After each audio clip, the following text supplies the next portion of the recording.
Hi friends, నమస్తే. తెలంగాణ రాష్ట్రంలో ఉన్నటువంటి చేనేత కార్మికులందరికీ తెలంగాణ రాష్ట్ర ప్రభుత్వం శుభవార్తని అందించడం జరిగింది. ఈ యొక్క చేనేత కార్మికులు తీసుకున్నటువంటి రుణాలని ₹1,00,000 వరకు రుణమాఫీ చేస్తూ మార్గదర్శకాలనైతే విడుదల చేయడం జరిగింది. తెలంగాణ రాష్ట్ర ప్రభుత్వం గత 5 సంవత్సరాలుగా ఈ యొక్క రుణాల మాఫీ కోసం ఎదురు చూస్తున్నటువంటి చేనేత కార్మికులకి భారీ ఊరట అయితే లభించడం జరిగింది. ఈ లోన్ మాఫీ అవ్వడానికి, రుణమాఫీ పొందడానికి కావాల్సినటువంటి డాక్యుమెంట్స్ గురించి కూడా నేను మీకు పూర్తి అప్డేట్ని ఈ వీడియో రూపంలో ఎక్స్ప్లెయిన్ చేస్తాను. వీడియోని స్కిప్ చేయకుండా చివరి వరకు కంటిన్యూ చేయండి, మీకు పూర్తి వివరాలు అనేది అందడం జరుగుతుంది. మొదటిసారి కనుక మీరు మన ఛానల్ని చూస్తున్నట్టయితే ఖచ్చితంగా ఈ వీడియోని లైక్ చేయండి. మీరు లైక్ చేయడం వల్ల 10 మందికి ఈ వీడియో అనేది వెళ్ళిపోతుంది. అదేవిధంగా మన ఛానల్ని ఇంకా సబ్స్క్రైబ్ చేయనట్టయితే సబ్స్క్రైబ్ చేసుకోండి. ఇప్పుడైతే మనం వీడియో టాపిక్లోకి వెళ్ళిపోదాం. ఇక్కడ మీరు ఒకసారి చూసినట్టయితే చేనేత కార్మికులకి అసలు వడ్డీ కలిపి ₹1,00,000 వరకు రుణమాఫీ అని చెప్పేసి మనకి కనిపిస్తుంది. రాష్ట్రంలోని చేనేత కార్మికులకి అసలు వడ్డీ కలిపి ₹1,00,000 వరకు ప్రభుత్వం రుణమాఫీ చేయనుంది.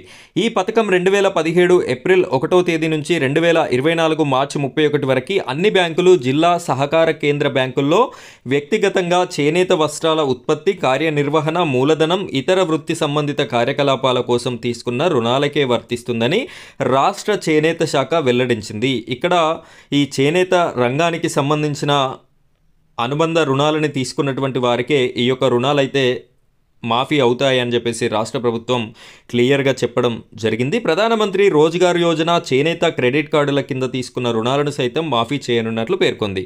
ఇక్కడ ఈ 2 రకాలను కూడా మాఫీ చేస్తాము అని చెప్పేసి చెప్తున్నారు. రుణమాఫీ అమలుపై చేనేత శాఖ ముఖ్య కార్యదర్శి శైలజ రామయ్యర్ గురువారం మార్గదర్శకాలని జారీ చేయడం కూడా జరిగింది. ఇక్కడ ఒకసారి మనం మార్గదర్శకాలు చూసినట్టయితే జిల్లా కలెక్టర్ అధ్యక్షతన ఉండే జిల్లా స్థాయి కమిటీలో డీసీసీబీ, సీఈఓ, చేనేత శాఖ RDD, lead bank manager, NABARD DGM, పరిశ్రమల శాఖ జీఎం, జిల్లా సహకార అధికారి సభ్యులుగా, చేనేత శాఖ ఏడీ కన్వీనర్గా ఉంటారు. ఈ యొక్క కమిటీ అనేది ఉంటుంది. జిల్లా పరిధిలో చేనేత కార్మికులు నిర్దిష్ట కాలంలో రుణాలు పొందిన వివరాలను శాఖ ఏడీలు బ్యాంకుల నుంచి సమీకరించాలి. ఇక్కడ బ్యాంక్ అధికారుల నుండి మీ యొక్క రుణ ఖాతాలని సమీకరించడం కూడా జరుగుతుంది. వాటి ఆధారంగా కార్మికుల వారీగా క్లెయిములను తయారు చేసి జిల్లా స్థాయి కమిటీ ఆమోదం కోసం నివేదించాలి. జిల్లా స్థాయి కమిటీ ఆమోదం అనంతరం రాష్ట్ర స్థాయి కమిటీకి ప్రతిపాదనలు పంపుతారు. చేనేత శాఖ డైరెక్టర్ అధ్యక్షత వహించే ఈ కమిటీలో రాష్ట్ర స్థాయి బ్యాంకర్ల కమిటీ, టెస్కాబ్, నాబార్డు, రాష్ట్ర స్థాయి అధికారులు సభ్యులుగా ఉంటారు.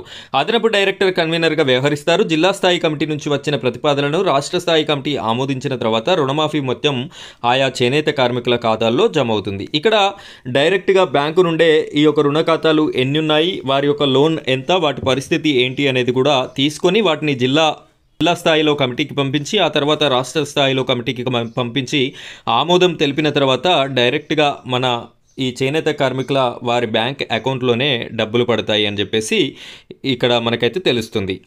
అనంతరం బ్యాంకర్లు ఎలాంటి బకాయిలు లేవని నో డ్యూస్ ధృవీకరణ పత్రం జారీ చేస్తారు. రుణమాఫీ అనంతరం కార్మికులు కోరుకుంటే మళ్ళీ ఆ మేరకు రుణాన్ని బ్యాంకులు మంజూరు చేస్తాయి. ఎవరైనా కార్మికులు ప్రస్తుతం చేనేత కార్యకలాపాల్లో లేకపోయినా వారి ఖాతాలు నిరర్ధక ఆస్తుల ఖాతా కింద ఉన్న మళ్లీ రుణాలు రావు. ప్రభుత్వ మార్గదర్శకాలను అనుసరించి సత్వరమే అర్హులైన చేనేత కార్మికుల రుణమాఫీకి అన్ని జిల్లాల ఏడీలు చర్యలు తీసుకోవాలి అని మార్గదర్శకాల్లో శైలజ రామయ్యర్ సూచించారు. ఈ విధంగా ఈ యొక్క చేనేత రుణాలని మాఫీ చేసేటటువంటి కార్యక్రమాన్ని తెలంగాణ రాష్ట్ర ప్రభుత్వం ముందడుగు వేయడం జరిగింది. ఈ చేనేత కార్మికులందరికీ కూడా శుభాకాంక్షలు. మన ఛానల్ తరపున కూడా ఇలాంటి మరిన్ని లేటెస్ట్ వీడియోస్తో నేను మీ ముందుకి రావాలి అంటే ఖచ్చితంగా మీ సపోర్ట్ అనేది సబ్స్క్రైబ్ అండ్ లైక్స్ రూపంలో ఉండాలని కోరుకుంటూ thank you friends, thank you very much.